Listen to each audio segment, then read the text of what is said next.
Guys, thank you for being here. Welcome to the Lead Gen Underground. I'm excited to have my friend Don here. Don, as I've told many of you guys, has been like one of my early allies in real estate before I knew anybody like in the whole real estate game, before I knew anybody in Investor Fuel.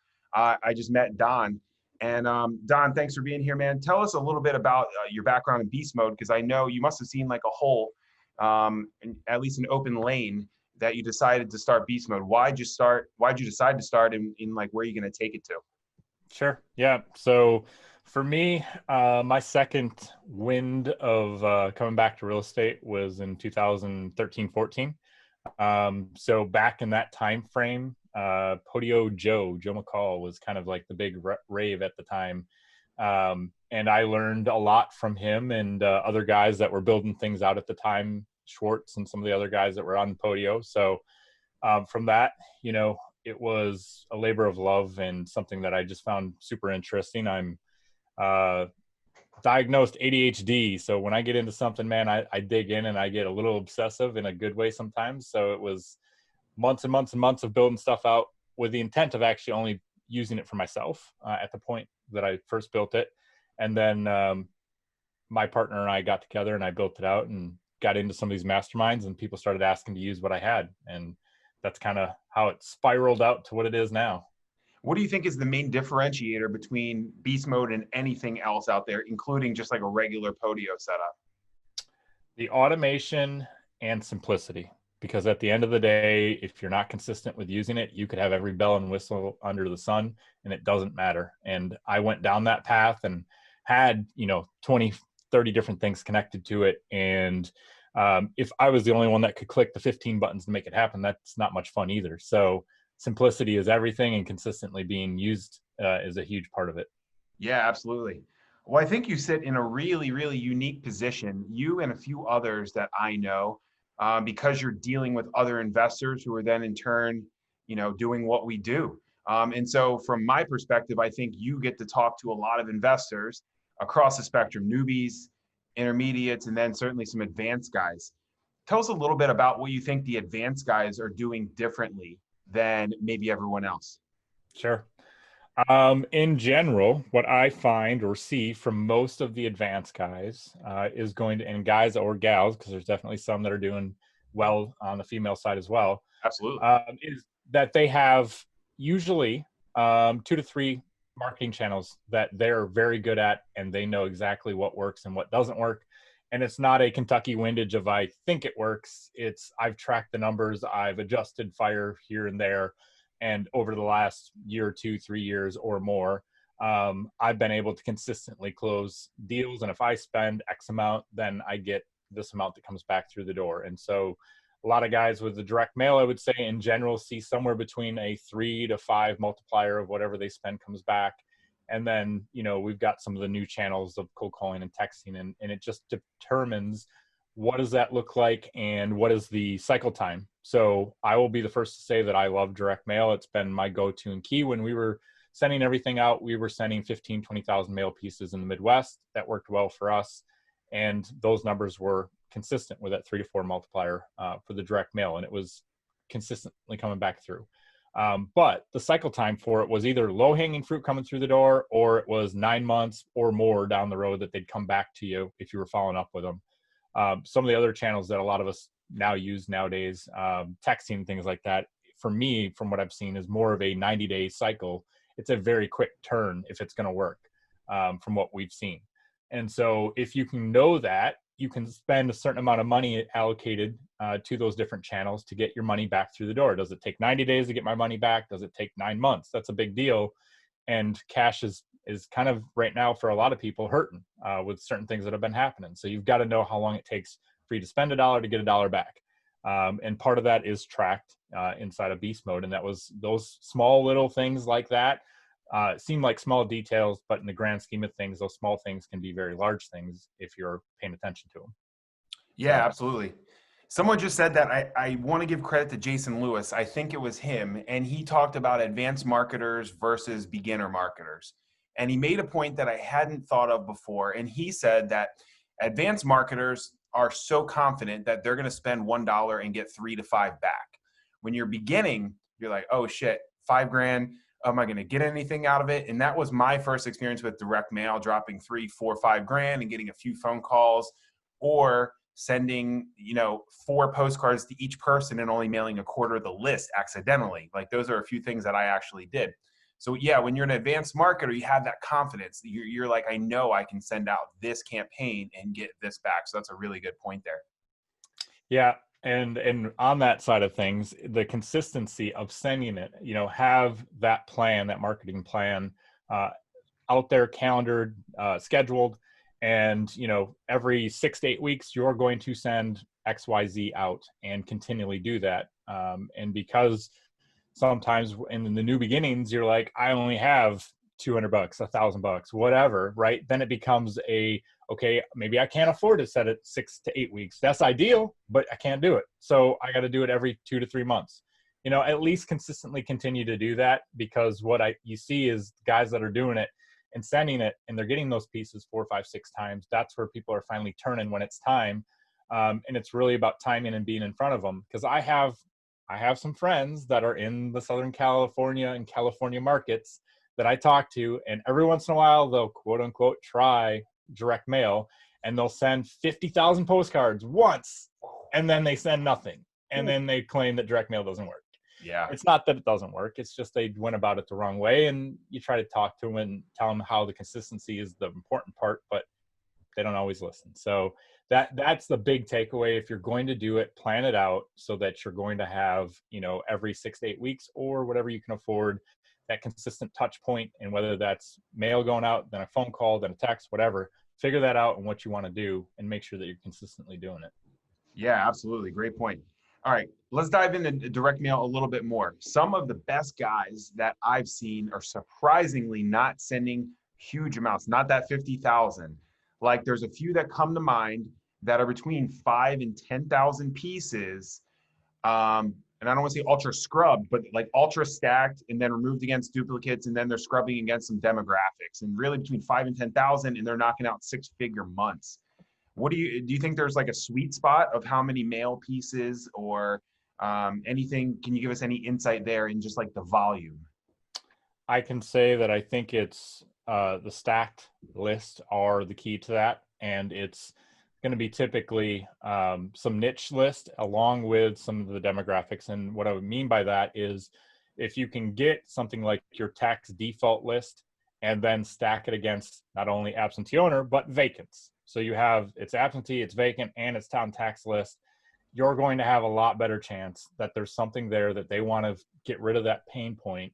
And if in our markets, after 2 years, they can potentially go up for auction. So if you're getting close to that 2-year mark, you should probably pursue it a little bit harder than if it's just only a year back. That doesn't necessarily mean anything there. But the ultra stack stuff, if it's at least 3 pain points, my partner, Amy, she does the stacking. She's big on the stacking, and she knows at this point that for them, if they send out 3,000 texts to those stack lists, she's getting a deal to come back through the door. Direct mail, she knows what that looks like. I can tell you, when I was tracking the numbers for us, I knew that roughly 2,200 pieces of mail got back a deal through the door. But that also included doing the follow-up and touching base with them every 30 to 40 days, and then the texts and the ring list and all that other stuff coming.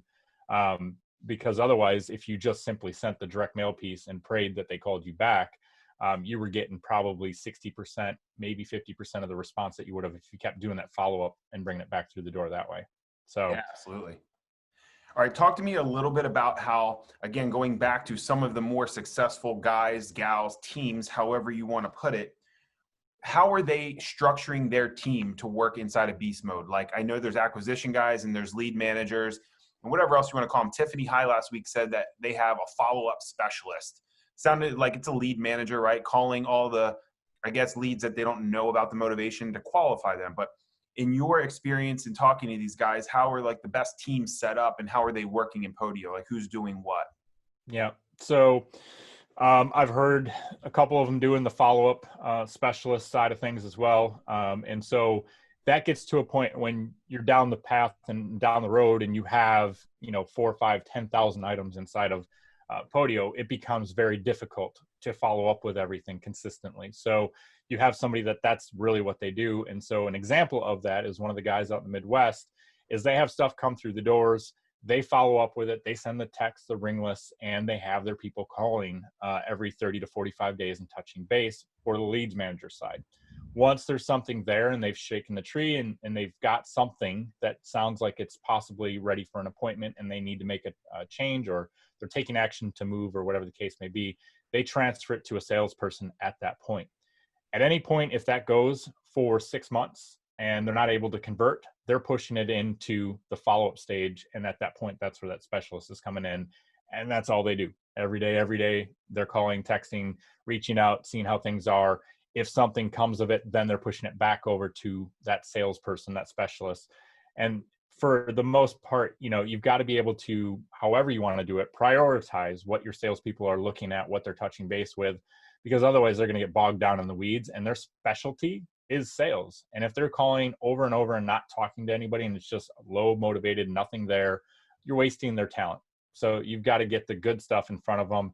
And part of that is having those leads managers, having those follow-up specialists. Now, that said, not everybody can go run to that right away. That's a buildup. You get to there at some point. But long-term, something of that sort should be the goal, to where you have your acquisition people that they're specialized in really drilling into what's the decision to make and when they're going to make that decision, and just taking it and making the appointments, whether that's virtual with what we've got going on now. A lot of the stuff is virtual, or going in person.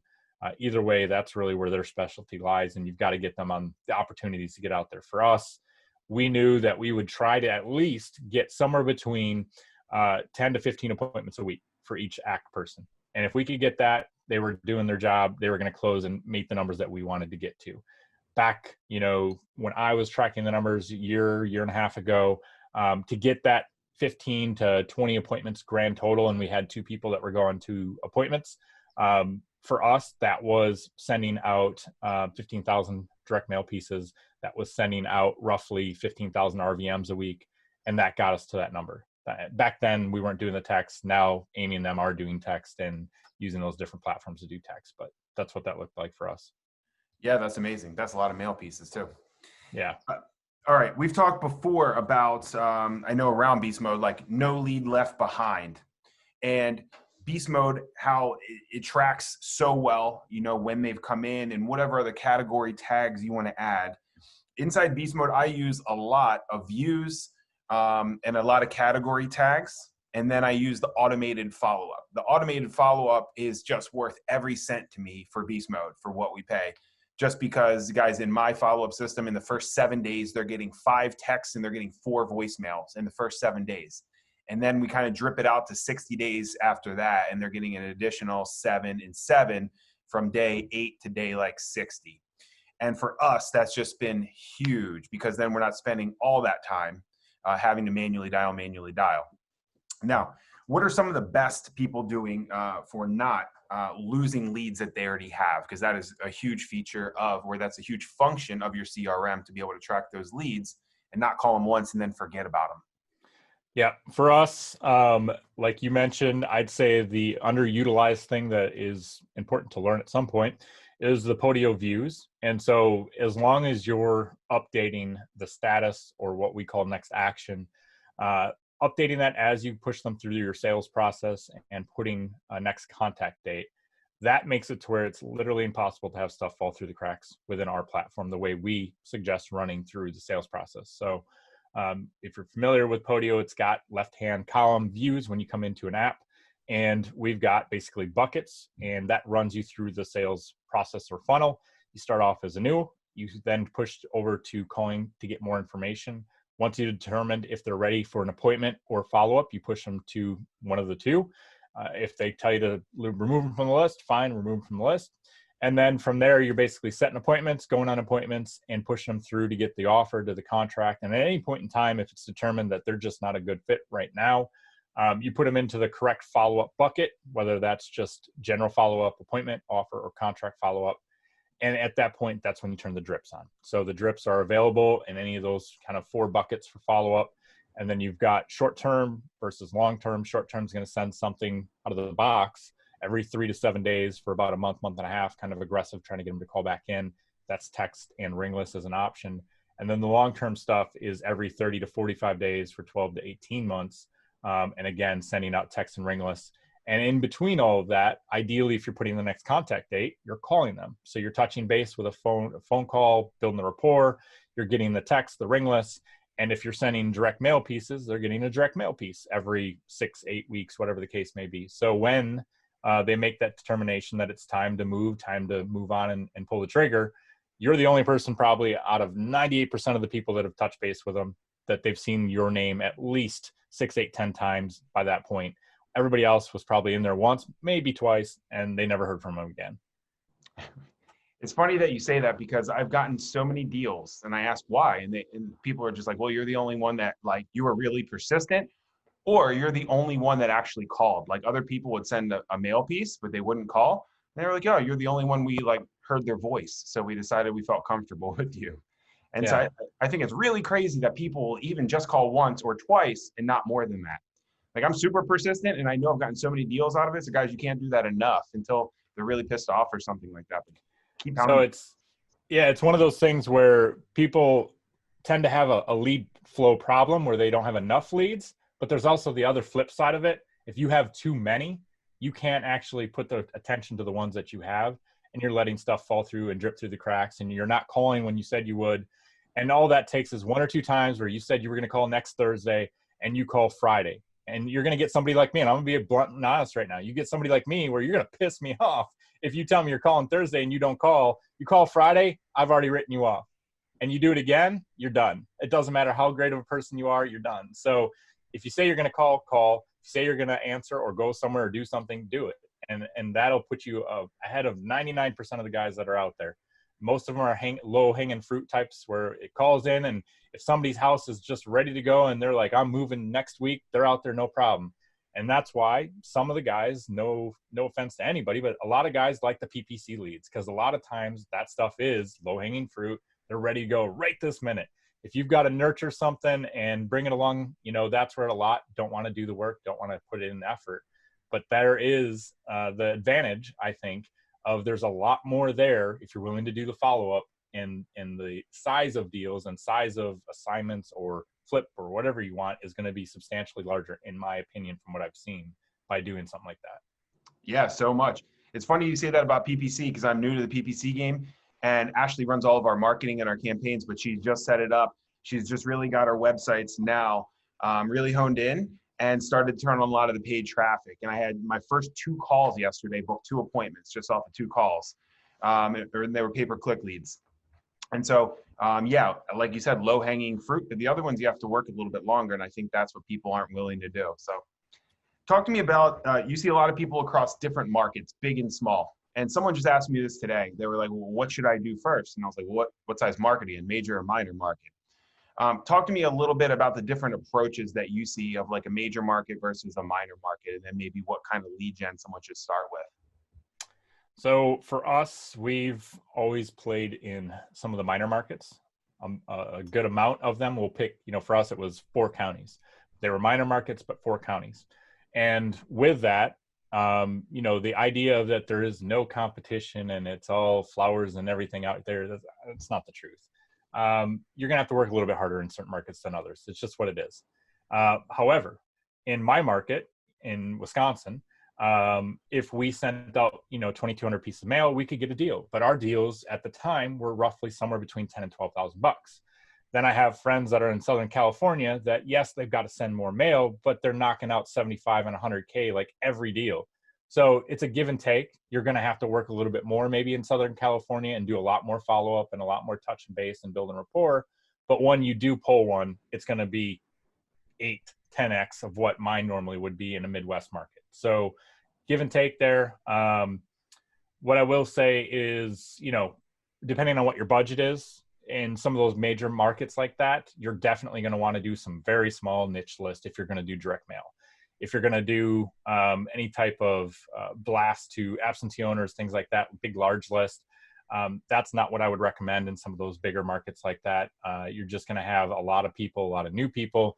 That was kind of the list that everybody was going after, was the absentee owner list for many years. So I personally always tell everybody, if you can get the tax default list, That's the one that I recommend to everybody to start with. That's a good small list typically. Even in the major metropolitan markets, it's a good list to start with, whether you're cold calling, texting, and even if you're direct mailing. You start picking some of the hot zip codes and you just mail to those zip codes with that small list. And all of a sudden now, instead of sending out a couple thousand mailers, you might be sending a couple hundred, but those couple hundred people actually have to make decisions. They're getting to a point where if they don't make a decision, the house is going to get taken. So it's really, niche down into a list that has the motivation, that needs the motivation. They have to make a decision. And then if you know that those markets, those zip codes, if you're really on a low budget, have the transactions, then that's where you need to focus on. And I, personally, when I first started, I was at one time working construction for $12 an hour, and I was in 4 zip codes sending direct mail pieces because that's all I could afford. And I ate ham and cheese sandwiches every day of the week so that I could afford to send those. So you have to really be willing to make sacrifices sometimes. Hell yes. It's sexy to say that some of us send these 50, 100,000 mailers every month at some point, and but at the same time, most of us and all of us that did that had to start with that, sending 30 pieces of mail every week, then 100, then maybe 200. It was a starting point. And for me, I dabbled in 2003, and unfortunately I pulled out, and I came back around in 2014 and actually made something of it. So it's been a rough ride, but persistency is everything. Yeah, dude, that's amazing. I love hearing those kinds of stories that he ate ham and cheese sandwiches every day so he could send direct mail while working for $12 an hour. That's amazing. That's dedication right there, guys. I love it. When he's talking about the tax list, if you guys want to pull your tax list, your tax delinquent list, here's what I found successful in my county. Go down to your county office, and they might be closed now or whatever because of whatever.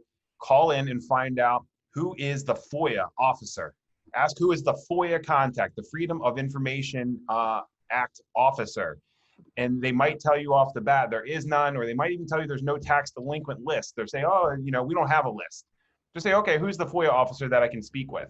And then ask them how you can file a FOIA request. Say, I'm going to file a FOIA request for these tax delinquent properties. Where should I send the letter to? Do you have a form that I should fill out, or should I send a letter? And as soon as I said that, the lady just said, oh, just send a letter with what you want, and then tell me if you want it on USB drive or a CD. And so as soon as I said that, it was like a keyword, and she opened up, and then I got those. So go down and check your county office. Really good tips there, Don. One thing I'll say around that too is I worked at the county office at one point in time in the contracts department, and the FOIA officer for California and the county I was in, it was a lawyer or attorney. I asked her some questions and asked the code officers some questions, and in that county, they straight up told me they kept paper files. You couldn't get it. No way to get it. They entered them one at a time in the computer. Well, if you think around that, okay, they entered it in the computer. That was a key thing that she mentioned to me for the code violations at the time in this county. And I reached out to the business office, which happened to be basically the guys that manage the servers and all the other, data for the county. I said, is there any place that this data is stored all at once where you guys can run like a query or something and get me the data? Like, well, yeah, but we don't have it right now, but we could do it for you. I'm like, okay, well, what would that cost if I wanted to do that? He said $300. And so they were able to run a query and get me all of the code violations for one of these big counties in Southern California. And I was the only person that had that list because of calling into the business office and asking, can this be done?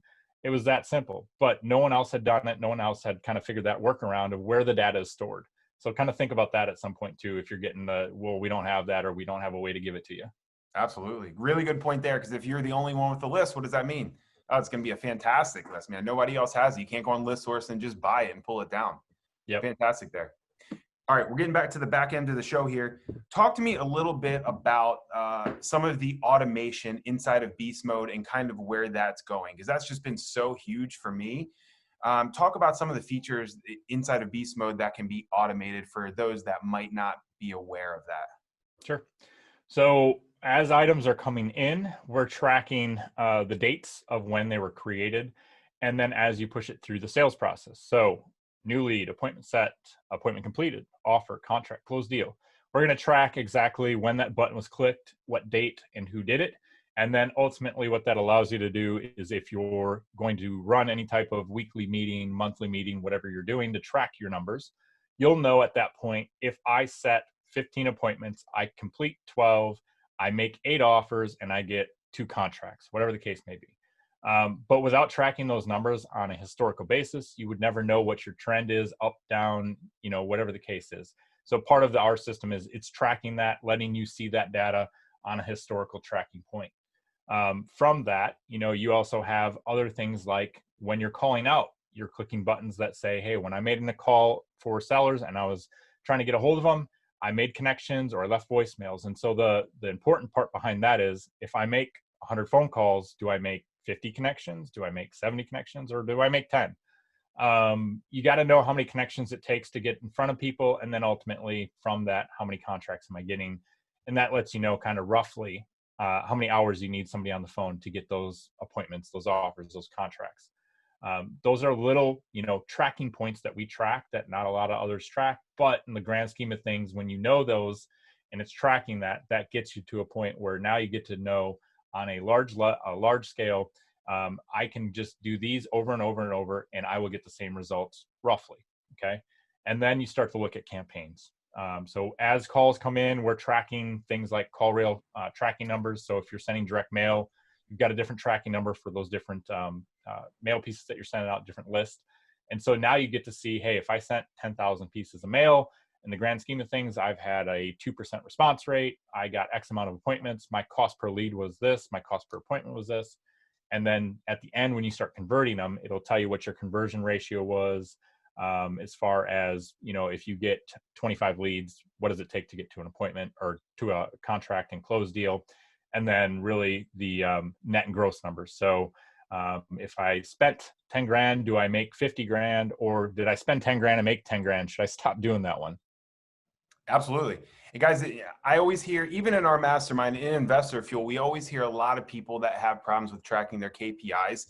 So I know it's a very common thing for people just not to be sure about their KPIs, which ones to track.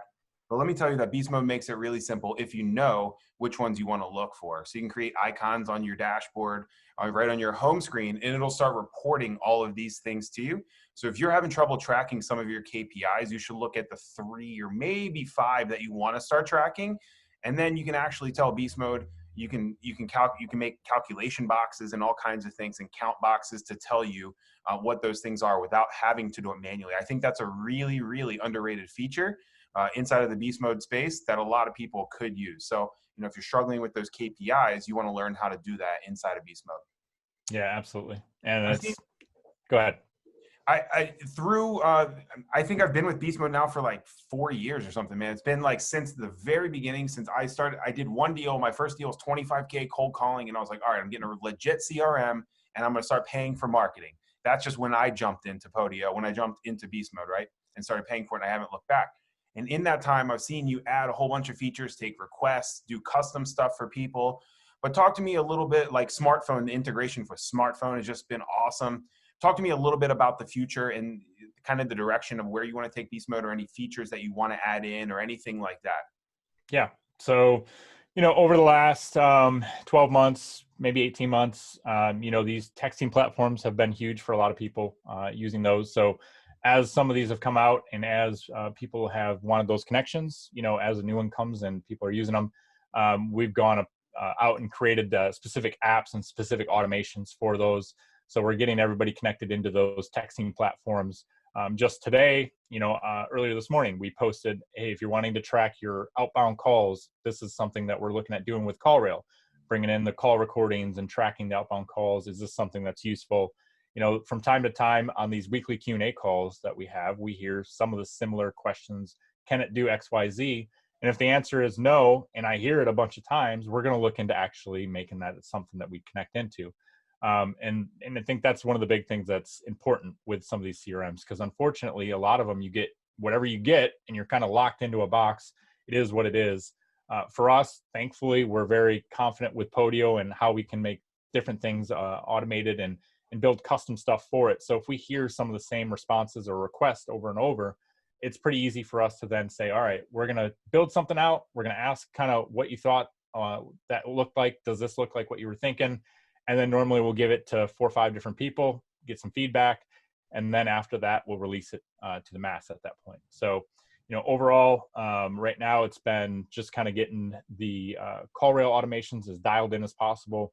And then the longest project that we're still, coming up to complete here is going to be, a lot of people use the monitors, the TV dashboards. We're working on that right now with somebody for the KPIs and things like that on a visual basis. So for us, it's keeping it simple and not trying to automate and create too much, but at the same point, if we can make it to where it's simplified in front of you and you can consistently use it over and over and you're going to use it, then that's where we'll say, okay, it makes sense to build this out. For us, we built a workspace at one point in time that had 4 or 5 different workspaces. And, I thought it was the craziest thing. And it was awesome. And it probably could have ordered a pizza and a beer for me. But at the end of the day, I scrapped the thing after a couple thousand hours into the thing. So big thing that I will say is, yes, Podio can do just about anything you want, but do not go down the path of trying to make it basically an all-in-one solution that has everything. It's going to be so complicated that you're going to wind up scrapping it and starting over. I know from experience, I can count usually about 4 or 5 guys in the last couple months that I've talked to. They spent $40,000, $50,000, $60,000 to have a developer build some stuff out. Whoa. And they scrapped it because it was too complicated. Damn. All right.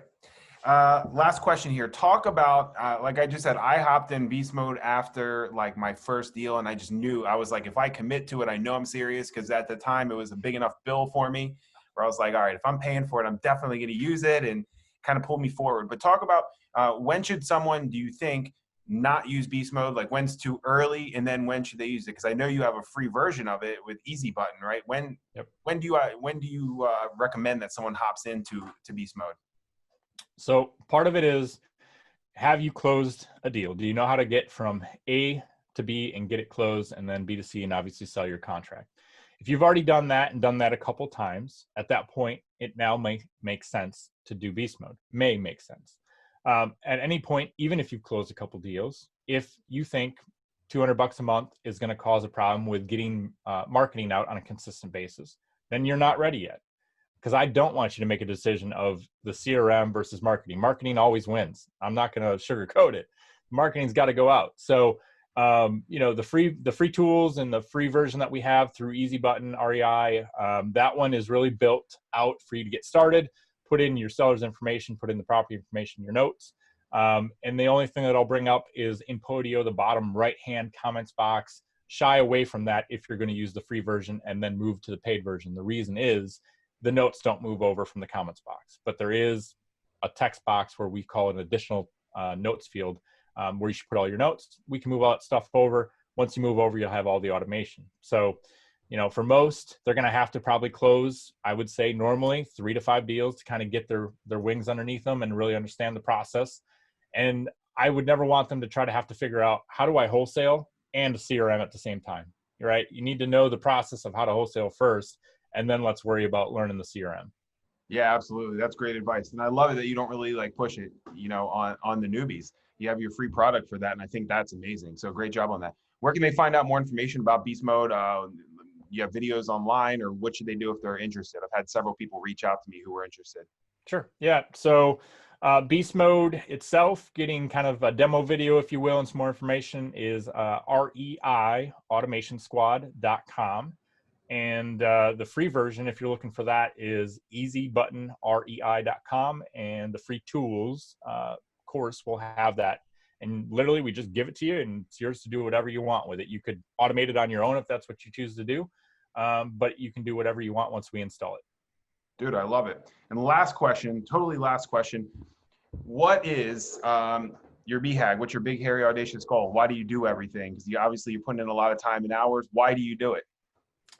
It's maybe a little bit cliche, but it's the family. And that was probably reasserted even more so with the last 3-week vacation that we took in Wisconsin. My big goal towards what you're saying there is, in the next 9 months, we're moving back out of state into where I grew up, into Wisconsin. So once I have the house, the garage, and all the other stuff, for me, that's kind of, I'm good at that point. Now it's, what can I do for the kids and making sure that they're taken care of and gotten everything they need, and we can go off and do some fun trips, things like that. And then on top of that, really, you know, you hear it a lot. I think once you've gotten to a certain point, it's no longer necessarily about me doing certain things. I actually like helping people, and I've got certain guys that are a little bit more techie on beast mode that they'll ask me questions and customizations. It's fun for me. You know, it's one of the things where I actually enjoy it, and to do some of the coding and the errors and the bugging that we have to do behind the scenes, you have to be a little bit crazy to like that, but it is fun for me. So it is one of those things where there's nights that I'll stay up until 2 o'clock in the morning, just kind of coding, messing around with stuff. And when I learned how to do this stuff, I didn't know how to code anything. I wanted to go to college and be in computer science and coding. I screwed off too much in high school and got my grades so screwed up I couldn't get in. So YouTube University taught me how to code when I was going through some stuff and had time on my hands. And I literally learned how to code and do everything we do through that. And that took, you know, almost a year to really grasp what was going on. But for me, that's been my passion, my love at this point. And, you know, I will openly say that the tech world and software and coding, I actually prefer a little bit more than I do real estate. Wow. Awesome. That's really cool. YouTube University can get you a real business like Beastmode, a real product that's affecting other people's lives, man. I fucking love it. I love it. Yeah. Well, Don, thank you so much for spending time with us. I love the Flex and Flip shirt from Paul. Yes, guys, sir. Thanks so much for spending half an hour with us today. Hope you took away some gold nuggets, and I will see you next time. Take care, Don. Thanks so much, buddy. See ya. Bye-bye.